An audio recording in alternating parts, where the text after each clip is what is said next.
এই কথাটা কি ও বনি পাখিকে বলে দেয়। বনি পাখি, তুই নিজের বোনকে বুঝিয়ে দে, ও সব সময় পাখিদের হয়রান করে। আজ তো আমাকে জলে ধাক্কা মেরে ফেলে দিয়েছিল।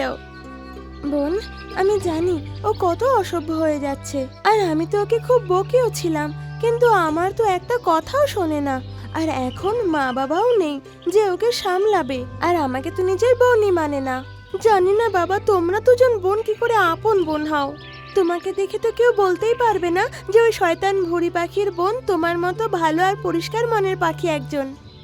বোন এখন আমরা করতেই বা কি পারি, প্রকৃতি আমাদের এরকমই বানিয়েছে, আমরা আলাদা তবু একই মায়ের পেটের। ঠিক আছে, তোমরা নিজেদেরটা দেখে নাও, কিন্তু যখন ভুঁড়ি পাখি ফিরবে ওকে বলে দিও যেন আমার সাথে লাগতে না আসে, না হলে কিন্তু ভালো হবে না বলে দিলাম।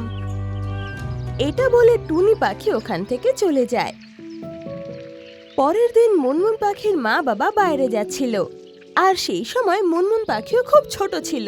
মুনমুন পাখির মা ভুঁড়ি পাখিকে বলে, দেখো ভুঁড়িমা, আমি কিছুদিনের জন্য বাইরে যাচ্ছি, তো তুমি আমার মেয়ে মুনমুনের খেয়াল রেখো। ঠিক আছে কাকিমা। মুনমুন পাখির মা এটা বলে চলে যায়। কিন্তু ভুঁড়ি পাখি কিছুক্ষণ পর নিজের মনে মনে ভাবতে লাগে, মুনমুন পাখির মা কি আমাকে চাকর ভেবে নিয়েছে? কেন আমি অন্য কারোর খেয়াল রাখবো? এমনিতেও কেউ জানতে পারবে না, আমি একটু ঘুরে চলে আসি। মুনমুন পাখি এদিকে একলা খিদেতে কষ্ট পাচ্ছিল।